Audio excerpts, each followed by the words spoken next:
계시록 유야 43번째입니다. 계시록은 1장 예수 그리스도의 계시라, 그래서 예수님이 열어주시는 책이고요. 2장 3장에는 7교회 7등잔대에 대한 이야기입니다. 모두 다 이기는 자는 이런 보상을 해주신다는데 그 보상이 다 예수 그리스도이십니다. 그리고 성령의 교회들에게 하시는 말씀을 귀 있는 자들은 들을지어다 라고 했습니다. 4장 5장에는 내생물, 24장로 하늘 예배에 대한 이야기죠. 6장부터 9장에는 7인, 7나팔에 대한 이야기입니다. 11장에는 2증인, 2감람나무, 2등잔대에 대한 이야기죠. 14장에는 14만 4천 명 순결한 신부에 대해서 나오는 말이죠. 16장부터 18장에는 7대접, 음료 짐승, 심판에 대해서 나와 있는 말입니다. 19장에는 어린 양의 혼인잔치 8절에 세마포 준비에 대해서 나와 있는 말이죠. 20장에는 영 안에서 첫째 부활에 동참한다, 생명책에 기록된다는 말씀이 있습니다. 21장 22장에는 새 예루살렘 생명나무 주님을 기다림, 아멘, 이렇게 되어 있는 책입니다. 그러니까 우리는 이 요한계시록을 예수님께서 열어주시는 책인데, 이제 닫혀있는 책을 열어줬다 이렇게 말이죠. 닫았는데 열어줬다 이렇게 돼요. 그래서 계시록이라는 말씀은 굉장히 중요한 말씀들입니다. 성경을 요약할 때도 아주 중요한 의미를 담고 있죠. 그래서 계시록을 꼭 우리가 많이 알아야 됩니다. 계시록에 이제 우리가 1장부터 16장까지를 우리가 같이 보면서 우리가 17장을 지금 나누고 있습니다. 16장부터 18장에는 7대접, 음녀, 짐승, 심판에 대해서 나와요. 그래서 짐승과 음녀가 심판을 받으면서 어린 양의 혼인잔치가 19장에 이루어진다, 그렇게 이야기했죠. 그리고 이제 20장에는 첫째 부활에 동참한다는 얘기가 나오고요. 첫째 부활에 동참하고, 그리고 그 사람들이 이제 영원히 죽지 않는, 둘째 사망이 있지 않는, 첫째 부활에 있으니까 둘째 사망이 없다 이렇게 말하는 거예요. 첫째 부활에 동참하는 자가 둘째 사망을 받지 않는다라는 그런 말씀입니다. 그래서 이제 새 예루살렘, 이제 천국이라고 하는 새 예루살렘 21장, 22장 이렇게 도달합니다.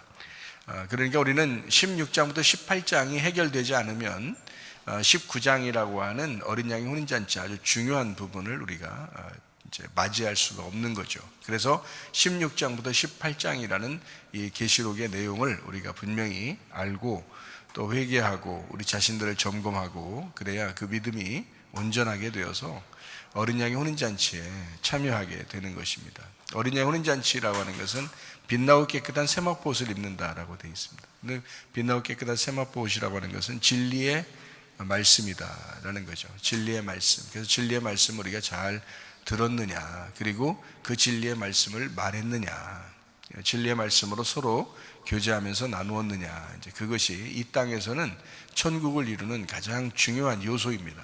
그러니까 진리의 말씀으로만 우리가 살았다, 그러면 뭐 천국은 이미 우리가 지내고 있는 거예요. 그리고 하늘나라 올라갈 때도 천국에 가는 거죠. 그러니까 진리의 말씀이 내 속에 있는가, 또 우리 주변에 진리의 말씀이 같이 내가 지금 살아가고 있는가 하는 것은 굉장히 중요한 이야기입니다. 자, 16장부터 18장을 잘 해결해야 된다고 그랬죠. 음료, 짐승, 심판입니다. 그 부분을 잘 해결해야 우리가 어린 양 혼인잔치라는 19장에 도달한다, 그렇게 이야기했습니다. 그래서 그 중에 이제 17장의 3절 4절 말씀입니다. 그 성령으로 나를 데리고 광야로 가니라. 내가 보니 여자가 붉은빛 짐승을 탔는데 그 짐승의 몸에 하나님을 모독하는 이름들이 가득하고 7머리와 10뿔이 있으며, 그 여자는 자줏빛과 붉은빛 옷을 입고 금과 보석과 진주로 꾸미고 손에 금잔을 가졌는데 가증한 물건과 그의 음행에 더러운 것들이 가득하더라 라고 했습니다. 여기에 말하는 음녀가 가지고 있는 이 휘황찬란한 그런 빛난 뭐 아름답게 꾸민 뭐 이런 것들은 다 가증한 것이다, 더러운 것이다 라고 했습니다. 이거 어디에 있는 일이냐면 이게 교회 안에 있는 일입니다. 그러니까 교회 안에, 불행하게도 교회 안에 있는 일인데, 교회 안에서 이런 이제 겉으로 화려한 그런 예배를 드리는 자들이 있다라는 거죠. 그러니까 우리는 겉으로 화려한 게 아니라 속에 내실이 있는, 진짜 내용을 아는 그런 예배들을 드리셔야 합니다. 그러니까 겉으로만 이렇게 번지르한 그런 예배가 아니고 내적으로 속 사람이 제대로 된 그런 신앙생활들을 해야 된다. 그래서 속사람이 정말 제대로 된 신앙생활이냐라고 하는 것은 양을 의미하는 거고요. 겉으로만 이렇게 외식적으로 겉으로 화려하게 그렇게 꾸미는 그런 예배를 드리는 자들을 염소라고 이렇게 표현할 수가 있습니다. 그러니까 우리가 진짜 양처럼 양으로서의 그 예배의 삶, 그것은 우리 속사람의 그 삶, 우리 속사람의 예배가 그렇게 중요하다라고 하는 것을 우리는 기억해야 합니다. 그래서 성경에는 육체라는 말이 있고 영이라는 말이 있어요. 그래서 뭘 따라서 살으라고 하냐면 영을 따라서 살으라고 그러거든요. 육체를 따라 살면 안 된다라고 이야기를 해요. 그는 껍질이잖아요, 껍질. 그래서 껍질로 우리가 살아가는 게 아니라 속의 내용으로 우리가 살아가야 된다, 영으로 살아가야 된다라는 그런 의미거든요. 그래서 우리는 육체라고 하는 음녀를 따라가는 게 아니고 우리가 영이라고 하는 이제 신부가 되어서 어린 양을 따라가는 주의 사람들이 되어야 된다는 그런 삶을 우리가 이야기하는 것입니다. 그래서 육체라고 하는 것은 애굽을 의미하고 육을 의미합니다. 그리고 이제 광야라고 하는 곳으로 오게 되면 그 육체를 벗어내서 광야로 오게 되면 7이라는 예수님을 만나게 돼요. 그러니까 율법의 말씀입니다. 그러니까 육체를 벗어내고 율법을 만나 그리고 8이라는 가나안 땅에 들어가요. 그러면 부활의 예수님을 만나게 된다. 그래서 부활의 교회가 된다라고 하는 것을 우리는 이해합니다.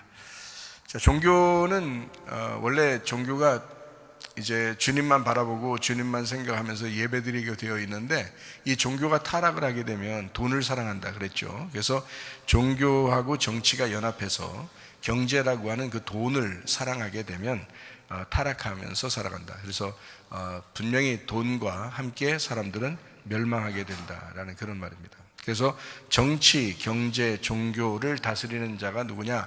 통치자, 짐승이다라고 여기서는 표현을 하려고 그러는 거죠. 그래서 이 세상을 다스리는 자, 짐승이다라고 이렇게 표현하는 거고, 그 짐승의 통치를 받는 자를 음녀라 이렇게 표현을 해요. 그래서 짐승과 음녀는 같이 활동한다라고 그렇게 되는 거죠. 그래서 왕을 짐승이라고 그러고 그 나라를 음녀라고 이렇게 표현하는 겁니다. 그러니까 나라와 민족 할 때 그 민족 나라 이렇게 했죠. 그 나라를 음녀라고 그러고요. 그 통치자를 짐승이라고 이렇게 표현해요. 그러면 그 나라가 어느 나라일까요? 바벨론이라는 나라입니다. 그러니까 여기 계시록에 지금 여기 16장부터 18장의 심판은 음녀의 심판인데 그 음녀의 심판은 바벨론의 심판을 의미해요. 그래서 이 바벨론을 어떻게 심판하느냐라는 그것을 설명하려고 하는 거거든요. 그러니까 바벨론이 이제 심판받는다, 그 음녀가 심판받는다라고 하는 그런 말인데요. 시대마다 그게 이제 바뀌었죠. 바벨론 시대는 뭐 옛날인데 바벨론 다음 시대가 메데바사라는 페르시아 시대입니다. 그리고 이제 그 다음 세대가 이제 그리스 시대죠. 그리스 시대, 헬라 시대가 멸망하면서 로마 시대가 돼요. 로마 시대 때 이제 예수님이 십자가 못 박혀 돌아가시기도 하고 제자들이 핍박당하기도 하고 그랬습니다. 그 시대에 계시록을 쓴 거예요. 그래서 로마 시대에 계시록을 쓰는데 로마라는 단어를 쓰질 않았습니다. 그러니까 로마라는 단어를 쓰지 않고 계시록에 다 바벨론이라는 단어를 쓴 거예요. 그럼 바벨론이라는 단어가 없는데 어차피 바벨론 멸망했는데 그 바벨론이라는 단어를 쓴 것은 로마를 쓰려고 했던 거죠. 로마라는 바벨론을 쓰려고 했던 거예요. 그래서 이 큰 도시, 큰 성이라고 하는 로마를 멸망하는 음녀다라고 이제 표현을 한 거죠. 그것이 뭐냐면 바벨론이다 이렇게 얘기한 거예요. 그래서 로마는 그냥 생겨난 게 아니고 바벨론에 의해서 생겨난 거예요. 바벨론, 메데파사, 그리스, 로마 이렇게 온 거죠. 그런데 이 로마가 멸망해서 지금은 로마가 없죠. 근데 로마가 없는데 로마 이름을 가진 독특한 종교가 하나 생겨났어요. 그게 로마 카톨릭입니다. 로마 카톨릭이라고 이렇게 말하죠. 그래서 이제 그게 지금의 전 세계를 종교적으로 지배를 하고 있단 말이죠. 그러니까 굉장한 힘을 가지고 있는 거예요. 그리고 그들이 정치에도 관여하죠. 경제에도 관여하죠. 종교에도 다 관여하죠. 그러다 보니까 이게 이제 결국에는 성경 계시록에 나와 있는 음녀의 길을 지금 계속 밟아 나가고 있다라고 우리가 이제 볼 수가 있는 것입니다. 그래서 짐승은 육체를 의미한다면 음녀는 그 육체의 열매를 의미하는 거고요. 그리고 신부가 그리스도의 몸을 의미한다면 어린 양이라는 그리스도가 신부의 머리가 된다, 이렇게 말하는 겁니다. 그래서 어린 양은 성령을 의미하고 머리를 의미하고 신부를 통치한다. 그래서 우리는 모두 다 교회에 있으면 다 누구의 통치를 받는다고 그러냐면 어린 양 대신 예수님의 통치를 받는다라고 얘기를 하는, 그 사람들이 모인 것이 바로 교회니까. 교회가 그리스도의 몸이면서 양이고 그리고 성령의 열매를 맺는 사람들이다. 그러니까 성령은 어린 양이고 성령의 열매를 맺는 사람은 신부들이라는 거죠. 교회라는 거죠. 짐승은 육체라 그러고요, 음녀는 육체의 열매를 맺는 자들이다, 이렇게 이야기를 할 수 있습니다. 그러니까 이 육체라는 말을 여러분이 이렇게 그냥 항상 육체라는 말을 하니까 그냥 그렇게 그런가 보다 하고 듣지 말고, 이게 지금 성경을 보는 어떤 핵심, 해석의 핵심이에요. 그러니까 이 음녀 짐승에 대한 핵심을 우리가 딱 포인트를 잡고서 해석하지 못하면 짐승이 어떤 건지 뭐 음녀가 어떤 건지 잘 모르고 그냥 지나갈 수 있다는 거죠. 근데 우리가 이제 쉽게 얘기해요. 육체. 그러니까 육체라고 하는 것은 뭐라고 여러분에게 자꾸 표현했다고요?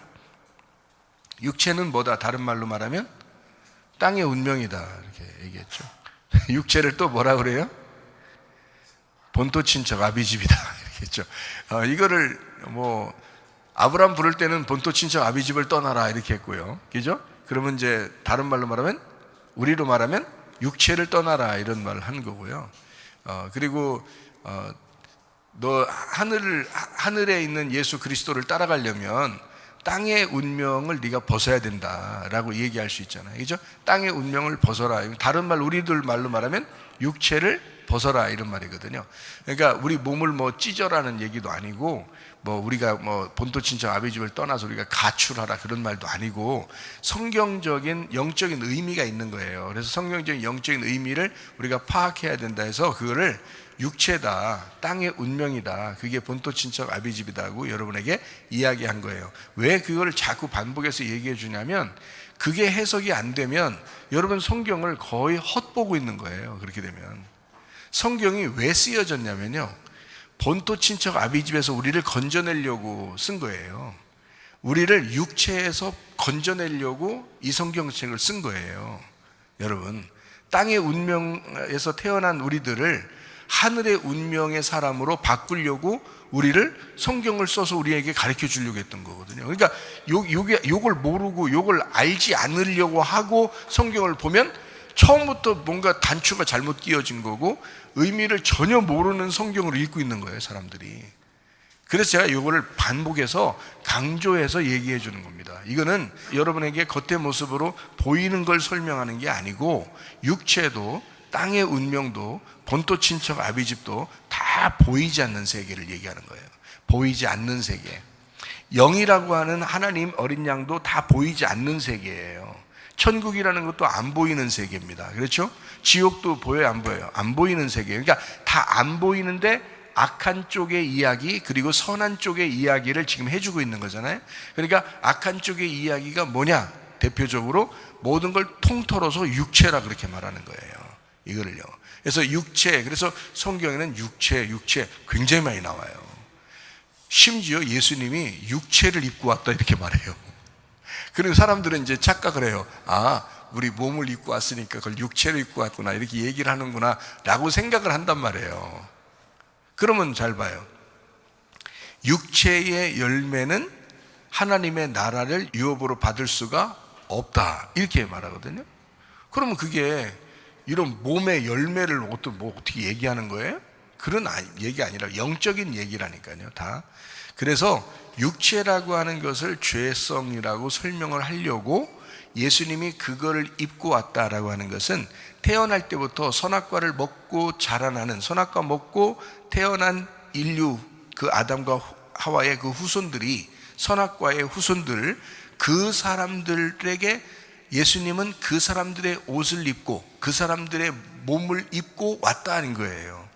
그러면 결국에는 예수님이 십자가 못 박혀 돌아가실 때를 딱 보면 알잖아요. 여러분이 결론적으로 딱 보면 알잖아요. 그럼 예수님이 십자가 못 박혀 돌아가실 때 어때요? 예수님이 말씀이 죽었겠어요? 영이 죽었겠어요? 하나님이 와서 죽었겠어요? 무슨 말이에요? 하나님의 아들 예수 그리스도가 이 땅에 죽으실 때는 몸이 죽은 거예요. 몸이 죽은 거라고요. 십자가에서 피를 다 흘리고 몸에 피가 다 빠지면서 이제 심장이 터지고 피가 다 빠져나가서 죽으신 거예요. 뭐가 죽은 거예요? 몸이 죽은 거예요. 그거를 이제 육체가 죽었다 이렇게 표현하는 거예요. 성경에서는 육체가 이제 죽었다, 육체의 일을 다 끝났다 이렇게 얘기하는 거죠. 왜냐하면 예수님이 육체를 입고 왔으니까. 그래서 육체의 일이 끝났다는 거죠. 피가 다 쏟아지면서 죽을 때도 영은 안 죽었어요. 예수님의 영은 안 죽었다고. 영이 어떻게 죽어요? 영이 보이지도 않고 영이 실제 하나님인데 영이 어떻게 죽어요? 생각을 해보세요. 말씀이 육체를 입고 왔는데 말씀이 어떻게 죽어요? 생각해 보세요. 그렇죠? 그러니까 딱 보면 답이 나와 있는 거죠. 성경에 답이 나와 있으니까 어렵지 않은 거예요. 성경이, 그죠? 성경이 이해하기가 어렵지가 않은 거예요. 그럼 뭐만 알면 되는 거예요? 뭐만 알면 되는 거예요? 그러면 뭐만 조심하면 되는 거예요? 육체만 조심하면 되는 거예요. 왜냐면 육체가 죽었잖아요. 예수님이 죽였잖아요. 예수님이 자기가 육체를 입고 왔으니까 육체가 죽었으니까 육체가 끝났잖아. 근데 사람들이 뭐 때문에 지옥 갈 것 같아요, 여러분? 육체를 그대로 사니까 죽어서 지옥 가는 거예요. 육체대로 그대로 사니까 이거는 죽어서 끝내야 되거든. 예수님이 십자가 못 박히면서 다 끝냈잖아요. 다 이루었다 그랬잖아요. 그런데 우리가 그걸 갖다가 빚진 자처럼 또 가지고 또 육체의 죄를 지면서 살아요. 그러면 이제 천국에 어떻게 가겠어요? 그래서 육체의 열매를 맺으면 너희가 하나님의 나라를 유업으로 받을 수가 없다 이렇게 말하는 거예요. 그러니까 우리가 어떻게 해야 돼? 육체를 벗어나야 되겠죠. 예, 땅의 그 운명에서 벗어나야 되겠죠. 본토 친척 아비집이라고 하는 나를 벗어나야 되겠죠. 나를 벗어나서 예수님에게 가라는 거예요. 말씀을 붙들으라는 거예요. 영의 삶을 살으라는 거예요. 그러니까 악한 자꾸 생각하지 말고, 악한 말 하지 말고, 악한 행동하지 말고 너희가 그냥 벗어나라는 거야. 거기 멸망받을 그 육체에서 네가 벗어나라. 그래서 요한계시록 18장에는 바벨론, 그러니까 멸망받을 바벨론 음녀에게서 네가 빠져나와라 그렇게 말해요. 네가 멸망받을 바벨론 음녀에게서 빠져나와라 그러면 그러면 여러분 어떻게 무슨 말이에요? 우리한테 말하는 거는 주님이 뭐라고 말씀하시는 거예요? 바벨론 나라를 얘기하는 거예요? 아니면 나라는 육체를 말하는 거예요? 나라는 육체, 땅에서 태어난 나를 얘기하는 거예요. 땅에서 태어난 나, 내가 태어나면서 살아가면서 생각하는 모든 것, 말하는 모든 것, 행동하는 모든 것, 이게 바로 육체라는 거야. 그래서 거기에서 네가 벗어나 그리스도를 붙들면 너 천국 가는 사람이 되는 거다. 그러니까 이 땅에 육체적으로 네가 살지 마라 라고 하는 것을 이야기하는 거예요. 그게 이제 음행의 더러운 것들이다 라고 하는 거죠. 저 음행의 더러운 것들 가지고 하나님 앞에 막 예배 드리려고 그래요. 아무리 겉으로 화려하게 예배를 드리려고 해도 금송아지를 막 아무리 만들고 금으로 막 보석으로 꾸미고 아무리 하나님 앞에 올려드려도 안 받아요. 하나님이 다 가증하게 여기시고 음행하고 더럽게 여기신다는 겁니다. 그러니까 빛나고 깨끗한 세마포 옷, 그리고 깨끗하고 순수한 정결한 영으로 예배하다가 주님 만나시기를 바랍니다.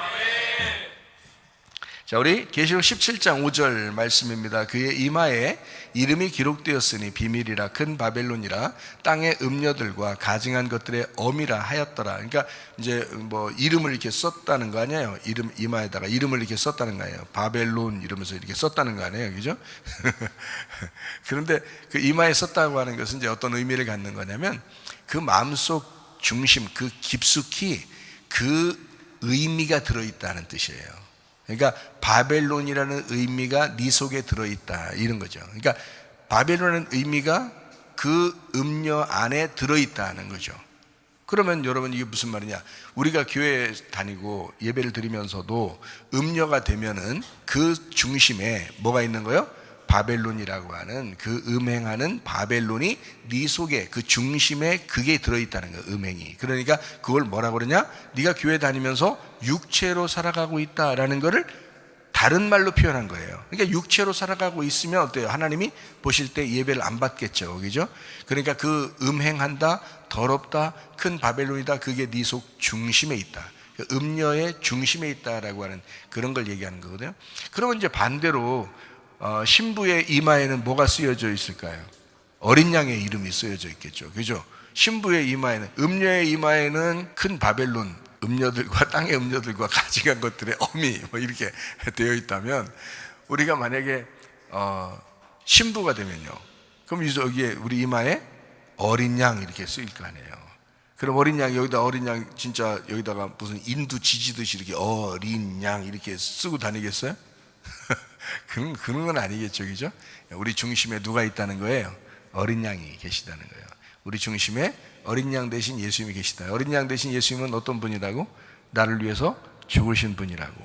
나를 위해 죽으신 분을 내가 품고 살아가고 있다. 그러니까 이 세상에 어떠한 것도 그분하고 비교할 수 있겠어요, 없겠어요? 비교할 수 없겠죠. 사람들이 말로만 그렇게 한다. 이게 말로만 비교할 수 없다 그렇게 말하죠. 근데 자기 생활하다 보면 다 비교하죠. 다 비교해가지고 자기 생활이 더 귀하다고 생각하는 사람들도 많아요. 근데 사실 이 비교해서요, 비교할 것이 없어야 되는 거예요. 비교 대상이 없어야 되는 거예요. 어린 양 되신 예수님이 우리의 전부가 되셔야 되는 거지. 다 잃어버려도 나 어린 양 되신 예수님 한 분 있으면 돼요 라는 그런 마음을 가져야지. 그게 진짜 예수 믿는 사람이고, 어린 양이 그 이마에 있는 사람이고, 그 어린 양을 마음속에 품은 사람이죠.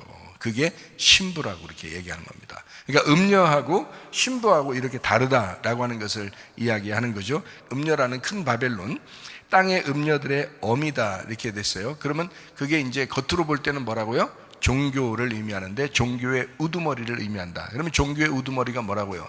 로마가 멸망했는데 로마의 이름을 가지고 있는 로마 카톨릭, 그래서 로마의 이름을 가지고 있는 자, 이런 거죠. 지금 로마는 없어졌는데, 지금 시대에 로마 시대에 계시록을 썼는데 로마는 없어졌는데 로마 이름을 가지고 지금도 있는 종교, 로마 카톨릭이죠. 그런 것들, 그래서 땅의 음녀들의 어미다라고 이야기하는데, 가증한 것들의 어미, 로마를 보면 충분히 이해할 수가 있다라는 그런 것입니다. 그러면 이제 우리가 로마는 어떻게 생겨났다고요? 갑자기 생겨난 게 아니라 원래부터 있었던 것이, 예전부터 있었던 것이 점점점 계속해서 그 나라들이 있어 왔다는 거예요. 그 나라가 처음에 뭐라고요?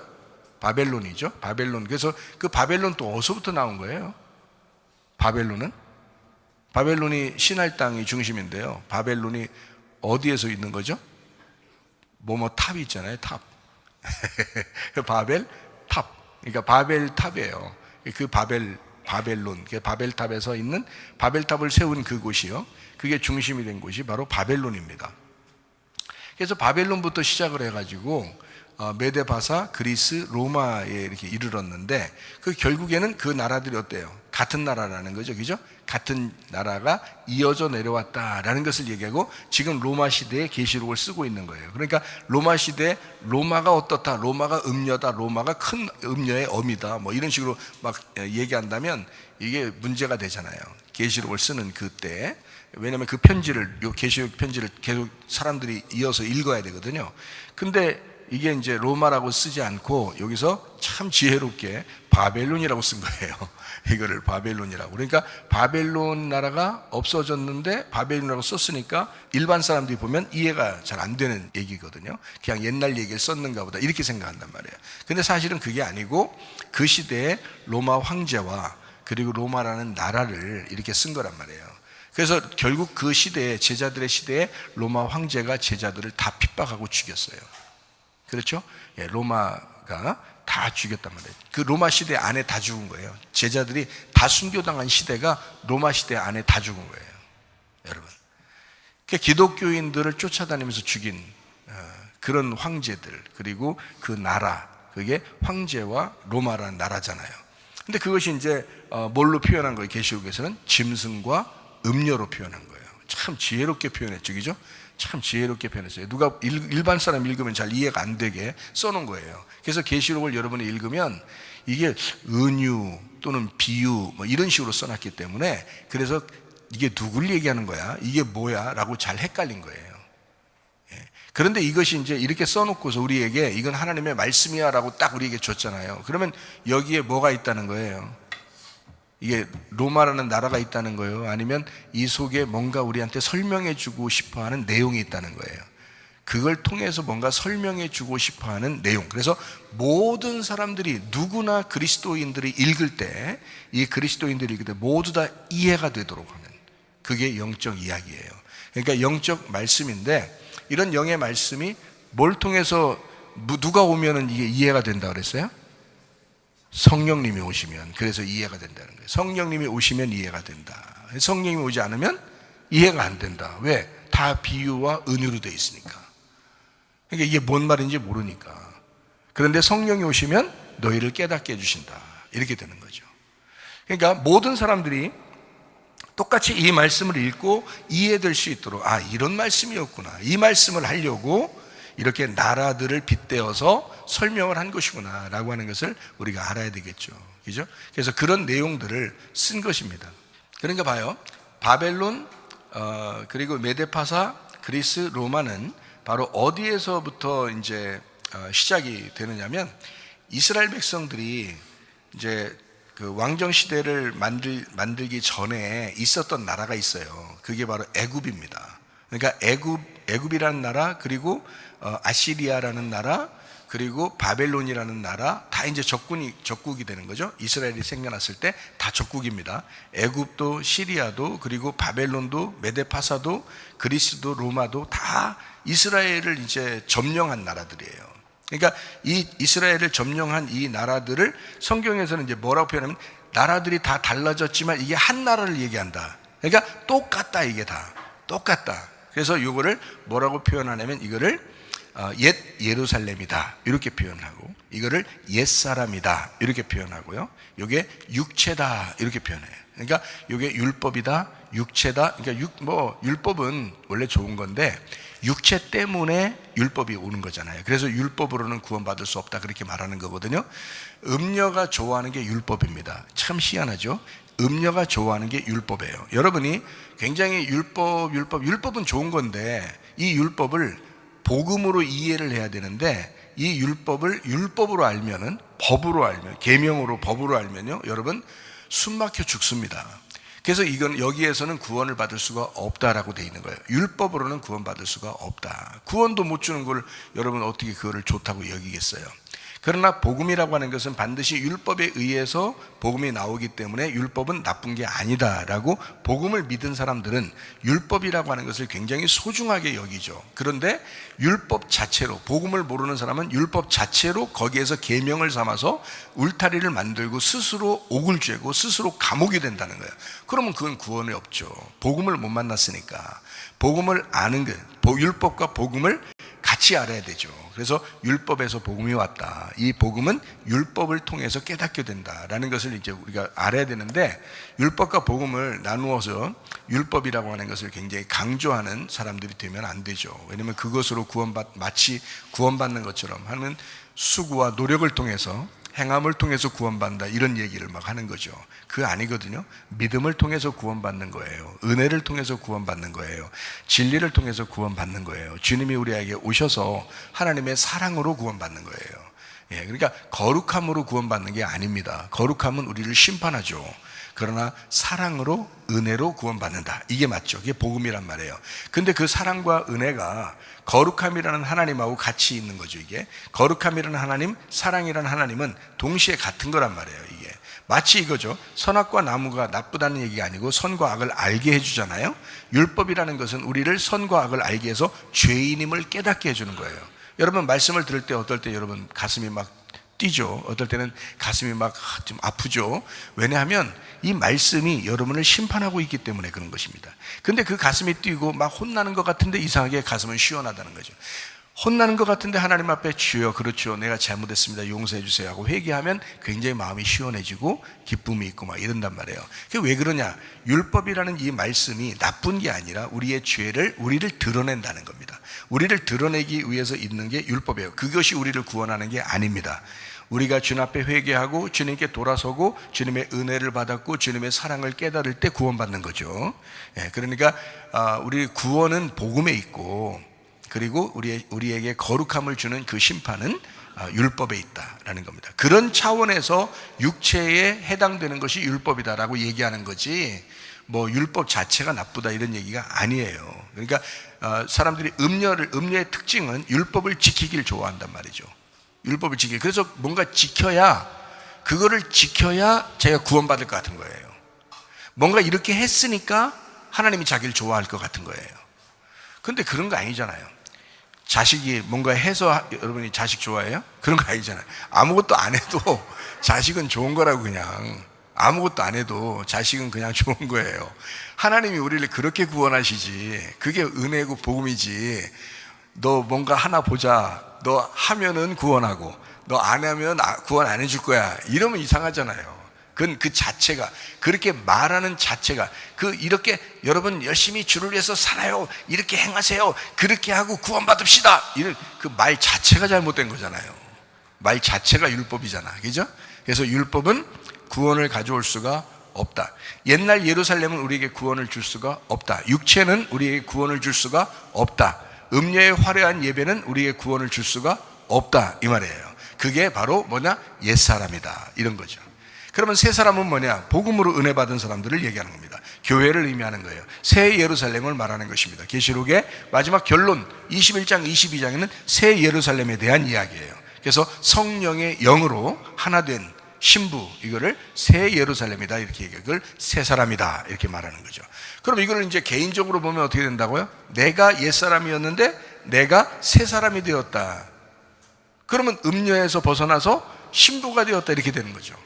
짐승을 따랐었는데 내가 어린 양을 따르게 되었다, 이렇게 말하는 거죠. 그렇게 성경을 보면 모든 사람에게 이루어지는 동일한 말씀이 된다는 것입니다. 이해가 되겠죠? 이렇게 말씀을 봐야 된다는 거예요. 역사적으로도 정확하게 로마에 대한 이야기를 쓰고 있지만 결국 그것은 누구에 대한 이야기다? 옛사람이라는 나에 대한 이야기다 라고 하는 것을 이해해야 된다는 거죠. 그러니까 나에게 말씀하시는 거구나. 옛날 책이 아니라 2000년 전의 책이 아니라 지금 나에게 말씀하시는 놀라운 책이다, 이것을 이해하셔야 된다. 그것이 성경을 보는 지혜입니다. 이해가 되시겠죠? 자, 계시록 17장 7절 말씀입니다. 천사가 이르되 왜 놀랍게 여기느냐? 내가 여자와 그가 탄 7머리와 10뿔 가진 짐승의 비밀을 네게 이르리라 라고 했습니다. 여자가 탄 7머리 10뿔 짐승, 이렇게 되어 있는데요, 이 음녀라고 하는 것은 뭐라고요? 육체라고요. 그리고 뭐가 핵심이라고요? 종교가 핵심이라고요. 그래서 종교적이다. 자, 믿음이 아니라 종교란 말이에요. 진짜 신앙이 아니라 종교를 얘기하는 거예요. 이게 중심 도시가 어디예요? 로마를 말하는 것입니다. 그래서 그 로마를 중심으로 얘기할 때는 겉으로 보일 때는 7산이 되어 있어요. 7산, 7산으로 이렇게 둘러싸여 있는데요, 그 7산, 7왕, 이거를 7왕이라고 표현하는 거고요. 그리고 로마 10뿔 10왕, 그 로마를 중심으로 해서 10뿔 10왕, 이렇게 유럽 이렇게 같이 이렇게 표현하는 그런 내용들입니다. 그러니까 음녀가, 이 종교가 사모하는 것은 뭐냐? 정치와 율법입니다. 그래서 음녀는 종교잖아요. 그래서 정치를 좋아하고요, 그리고 율법적인 것을 좋아합니다. 그래서 이렇게 그거를 이제 합세해가지고 경제, 돈을 갖다가 사모하는 자가 바로 이런 음녀입니다. 성경에 보면은 이런 얘기가 있죠. 여러분, 일곱이라는 말이 있는데 일곱이라는 게 예수 그리스도를 설명할 때 일곱을 많이 쓰거든요. 7번째 예수님, 7번째 남편, 이렇게 할 때 뭐 떡 7개 뭐 이렇게 얘기도 하고요. 그러니까 일곱이라는 숫자는 안식일의 주인, 그럴 때는 안식일이 7일째잖아요. 그러니까 7 안식, 그래서 일곱을 이제 좋게 여기 예수님을 얘기할 때 일곱이라고 표현하거든요. 그러면 나를 표현할 때는 숫자를 뭐라고 표현할까요? 일곱은 예수님이라고 표현하고요, 나를 표현할 때는 6이겠죠? 6. 그래서 666인 거예요. 666이 사람의 숫자예요. 사람의 숫자, 짐승의 숫자, 사람의 숫자 해서 짐승의 숫자, 사람의 숫자 666. 6으로 태어나 6으로 살다가 6으로 가는 거, 이게 666이라고 그랬죠. 여러분에게 편하게 아주 쉽게 설명하기 위해서 여러분에게 이야기한 것이 666. 6으로 태어나 6으로 살다가 6으로 간다, 이렇게 이야기하는 것을 666이라고 그래요. 우리는 주님을 만나서 777로 바뀌어야 되겠죠. 그래서 주님 만난 7, 그리고 주님과 함께 사는 7, 주님과 함께 가는 7, 이렇게 해서 777 이렇게 돼야 되겠죠. 그래서 777이 완성되면 888이 되겠죠. 그죠? 교회, 완성된 교회, 이 땅에서도 천국, 하늘에서도 천국, 이렇게 되겠죠. 그러니까 6이라는 내가 한 분 예수님을 만나면 7이라는 예수님을 만나요. 그래서 7, 이게 6 남편을 가졌던 사마리아 여자도 일곱 번째 오신 예수님을 만나서 일곱 번째 남편을 이제 맞이하는 거죠. 그래서 이 땅에 있는 모든 것들을 다 버려두고 이제 주님을 따르는 그런 사람이 되었다. 이제 이렇게 되는 거죠. 그러니까 6이라는 것은 7이라는 예수님을 만나서 이제 옮겨가야 된다. 이런 거죠. 그래서 7을 예수님으로 표현을 하는데요. 성경에서 나쁘게 표현한 것도 있어요. 어떨 때 나쁘게 표현했죠? 일곱 귀신이라고 할 때, 일곱 귀신이라고 할 때도 일곱이라고 표현했죠. 그러니까 일곱이라고 하는 건요, 완전하다 이렇게 표현하는 거예요. 그러니까 완전하다라고 이제 표현해서 여러분이 생각도 해야 돼요. 그러니까 일곱은 무조건 좋은 거야. 예수님, 무조건 일곱은 예수님, 무조건 일곱은 예수님 이렇게 하면은 예수님이라고 표현하고 싶다. 예를 들어서 목사님 저는요 일곱 무조건 예수님을 하고 싶어요. 그냥 그렇게 하면 안 될까요? 뭐 무조건 예수님이라 하고 싶어요. 저는요. 뭐 이렇게 하고 싶다면 그러면 일곱을 이제 뭐라고 표현하냐면 이 땅에서 죽으시는 예수님 이렇게 표현하세요. 그럼 나를 위해서 6이라는 나를 위해서 죽으시는 예수님 그게 일곱이야. 그러면 일곱 나쁜 거라고 표현해도 일곱 그냥 예수님이라고 우리가 하자 이렇게 해도 괜찮습니다. 그러면 이제 일곱이라고 표현할 수가 있겠지만 어쨌든 나를 위해서 죽으신 예수님이니까 내가 원래 6이잖아요. 그리고 악한 거잖아요. 그런데 일곱이라는 예수님이 나 때문에 죽으셨으니까 악한 나로 인하여 죽으신 예수님. 이래서 육체로 죽으신 예수님. 그분을 일곱 이렇게 표현하자라고 해도 뭐 나쁜 건 아니에요. 그분이 교회라고 하는 것으로 8이라고 하는 안식 후 첫날 부활함으로써 8이라는 교회를 만들었다라고 하니까 사실 예수님은 어디에 살아계시냐면 교회에 살아계신다. 교회가 그리스도의 몸이고 그리스도의 생명입니다. 그게 교회예요. 그러니까 교회는 완성이에요. 완성. 예수님의 완성. 예수님 7로 영원히 있는 게 아니라 8이라는 교회로 영원히 계신 거예요. 그래서 그 8이 하늘나라 올라갈 때는 12이 되는 겁니다. 그래서 8이라는 거 이 땅에서는요 8이 완성이에요. 8이요. 자, 무슨 말인지 여러분 아시겠죠? 그래서 일곱 귀신이 있고요. 성경에는 일곱 귀신이 있고 그리고 십계명이라는 게 있어요. 그죠? 그 십계명이라고 하는 것을 여러분 계명으로 막 지켜야 되겠다 이러면 어떻게 되겠어요? 계명 지키지 말라는 뜻이 아니에요. 계명으로 지켜야 되겠다. 그걸 지키면 내가 천국 갈 거야. 이렇게 하면 율법이 된다 그랬죠. 그래서 십계명이 율법으로 되면 구원 못 받습니다. 그럼 십계명이 뭘로 돼야 돼요? 언약으로 돼야 돼요. 언약. 하나님과의 언약, 나와의 약속. 그래서 예수님이 그 계명을 지키시고 십자가에 매달려 죽으시고 나와 언약을 맺으셨다 하는 것으로 보면 구원을 받는 거예요. 그러니까 이 십계명이라고 하는 것을 여러분 지켜서 구원받는다는 말이 아니에요. 지켜서 구원받는다고 누가 그런다면 십계명 지켜라 그러면서 십계명 꼭 지켜야 돼 그러면서 십계명 지켜야지 구원받아 하면서 그렇게 누가 주장한다면 그분은 율법에서 벗어나지 못한 사람이죠. 율법이라고 하는 것은 우리를 구원할 수가 없습니다. 이건 계명으로 보면 안 되는 거예요. 그러니까 10말씀 10계명으로 이렇게 보게 되면요 그것은 우리를 구원할 수가 없다 이렇게 되는 거죠. 자, 일곱 귀신으로 역사하게 되면 일곱 귀신, 완전한 귀신이 그에게 역사하면 그가 하나님의 사람으로서 일을 할 수가 없다. 하나님의 사람으로 살아갈 수가 없다. 이렇게 되는 겁니다. 그러니까 일곱 귀신도, 일곱은 좋은 말이지만 일곱 귀신도 나쁘게 쓸 수 있는 거고요. 그리고 10이라는 것은 아주 좋은 손가락 10개, 발가락 10개 이렇게 하나님께서 창조하실 때도 10개 완전한 숫자로 만들었지만 이것도 잘못된 숫자로 쓸 수가 있다. 어떻게? 십계명이라고 한다면 그게 잘못된 계명이 될 수가 있다는 거예요. 율법이 될 수가 있다는 거죠. 이것이 십계명을 이루신 예수님을 우리가 받아들임으로써 주님과 내가 언약을 맺어. 그러면 10개의 말씀, 10말씀의 언약이 된다는 겁니다. 그러면 은혜가 된 거죠. 복음이 되는 거잖아요. 그죠? 예, 그래서 복음으로 이 말씀들이 보여야지 율법으로 보이면 안 된다는 거죠. 자, 마찬가지로 지금 여기에 음녀와 짐승을 얘기하는데 그 짐승에 대한 이야기를 할 때 뭐라 하냐면 7머리가 있고 10뿔이 있다 이렇게 얘기하잖아요.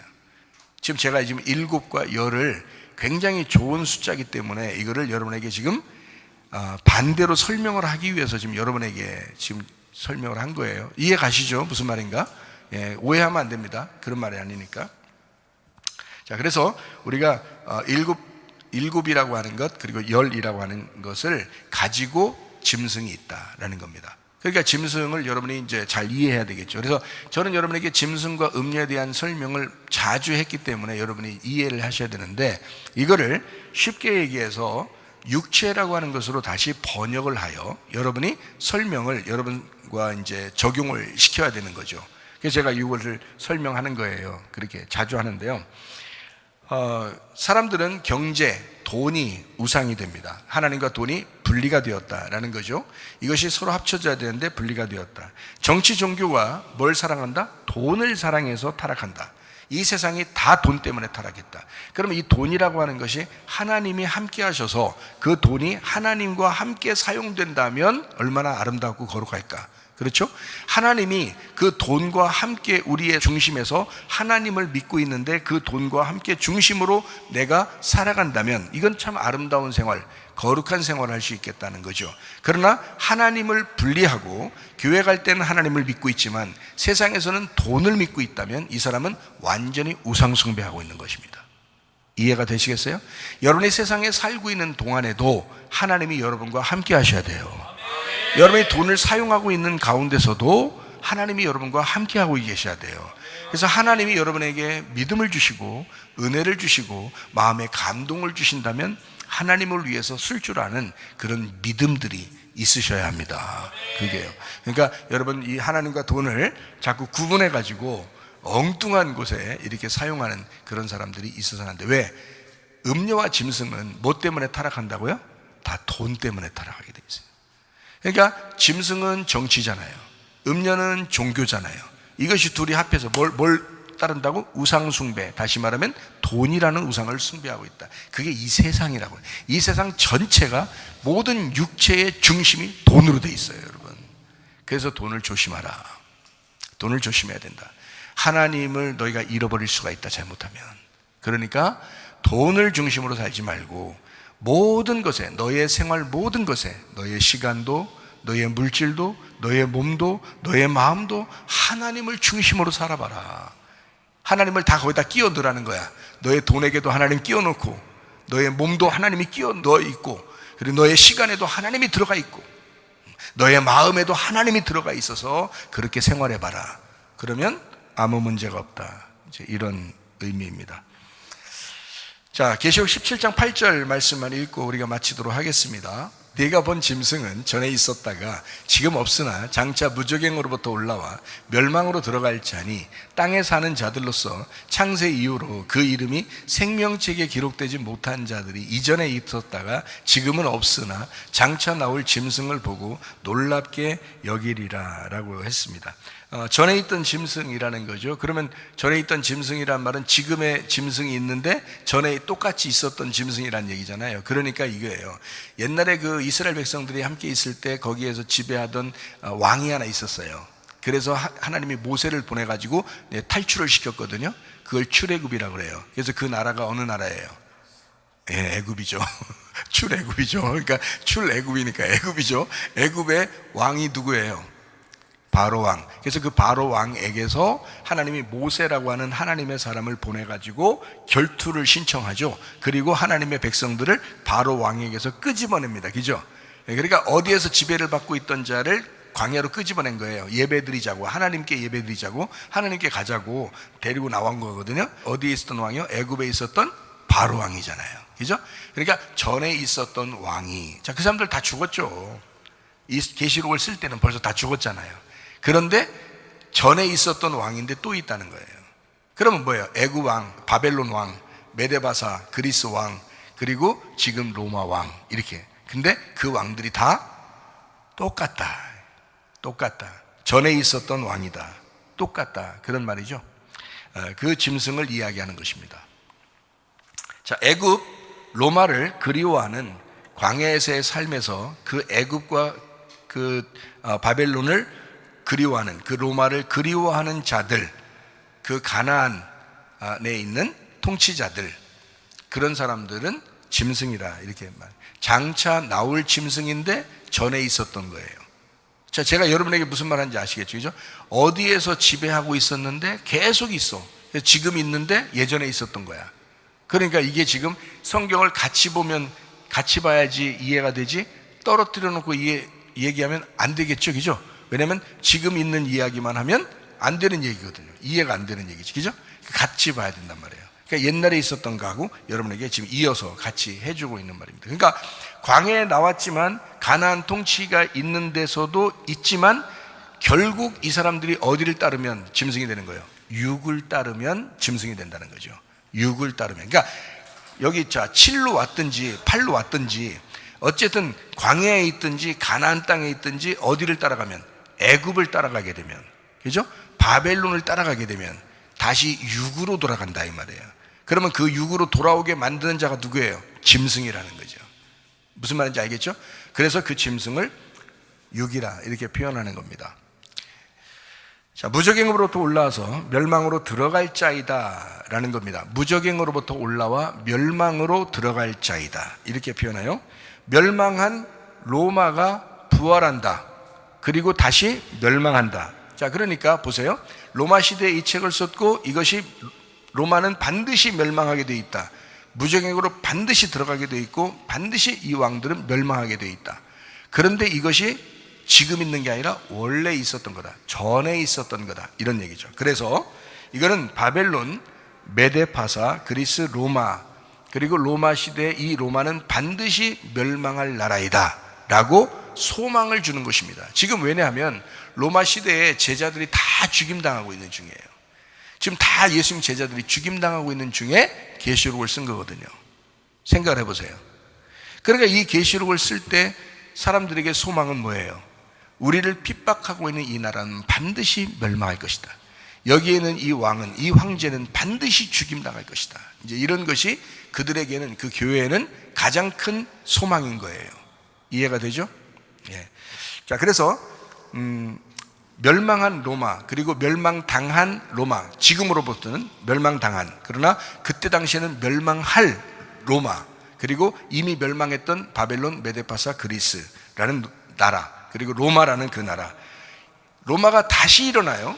근데 어떻게 하나님은 또 멸망하게 될 것이다 라고 표현하는 겁니다. 그러니까 계속 일어난다. 자, 바벨론 일어났지? 멸망당해. 메데파사 일어나? 멸망당해. 그리스 일어나? 멸망당해. 로마 일어났잖아 지금? 이거 멸망당할 거야. 똑같은 일들이, 예전에 있었던 왕들이, 예전에 있던 나라가 똑같은 일들이 벌어져서 다시 망하게 된다라는, 반복된다, 다시 한번 반복된 멸망할 왕들이다 라고 표현하는 것입니다. 자, 여기에 17장 8절에 나와 있는 그런 이야기입니다. 자, 계시록 17장에는 결국에는 어떻게 되냐? 자, 너희들 짐승 있잖아, 음녀가 있잖아, 굉장한 것 같잖아. 아니야. 그 음녀의 나라, 그리고 음녀의 나라를 다스리는 그 황제, 굉장한 것 같잖아. 아니야. 결국 멸망할 거야. 예수 어린 양이 반드시 승리하게 될 거야 라고 하는 것이 17장의 결론이에요. 그러니까 주님은 여러분의 속에서, 이것이 이제, 자, 이 나라만 이야기하면 여러분하고 상관없으니까 여러분은 뭐라고 해야 된다겠죠? 여러분에게 상관이 있으려면, 이 말씀이, 17장 말씀이 상관이 있으려면 뭐라고 봐야 된다겠죠? 나라는 나라에, 나라는 육체라는 나라에, 육체의 삶을 살고 있는 나라는 나라에 나에게 통치자가 있다. 여러분의 통치자는 누구십니까? 어린 양 예수가 승리하셔야 되는데 짐승이 여러분을 통치할 수가 있다. 그 짐승이 누구냐 이거야. 전에 있었다가 지금도 있는데 또 멸망할 자이다. 그게 너의 육체라 이거야. 네가 태어나서 지금까지 육체로 살아가고 있는 너, 그것이 너의 짐승이고 너의 통치자야. 그러니 그 짐승을 따라갈 것이냐 너는, 아니면 어린 양을 따라가는 신부가 될 것이냐. 누가 너희의 통치자로 살아가길 원할 건지, 무엇으로 살아갈 거냐. 너 음녀 될 거냐, 너 신부 될 거냐, 이 얘기예요. 반드시 어린 양 되신 예수님이 승리하게 될 것입니다. 그러므로 여러분은, 우리는 어린 양 따라가다가 주님 만나시기를 바랍니다. 우리 한번 기도하겠습니다. 우리 한 목소리로 기도 한번 하죠. 하나님 앞에 기도합니다. 하나님, 우리 어린 양 되신 예수 그리스도를 따라가 승리하는 주의 사람이 되게 하옵소서. 우리 한번 기도하겠습니다.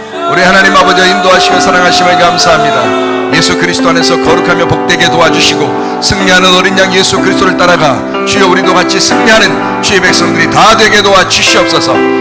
비염은 떠나갈지어다, 아토피 떠나갈지어다, 위장병 떠나갈지어다, 어지럼증 사라질지어다, 두통은 사라질지어다, 류마티스한 점 떠나갈지어다, 어깨 통증 사라질지어다, 어리 디스크, 목 디스크 떠나갈지어다, 심장병 온전해질지어다, 각종 종양, 암덩어리 떠나갈지어다, 감기 몸살 온전해질지어다, 협착증 사라질지어다, 건설피부 온전해질지어다, 이명은 사라질지어다, 자가면역 질환 온전해질지어다, 식도염 사라질지어다, 유리결석 떠나갈지어다, 전립선 온전해질지어다, 우울증 불면증 환자에 들어올 만한 초조 다 떠나갈지어다, 음란 거짓 도질 미움 욕심은 다 떠나갈지어다. 우리 하나님 아버지, 우리 영과 우리 몸이 건강하여 하나님 앞에 예배드리다가 주님 만나게 도와주시옵소서.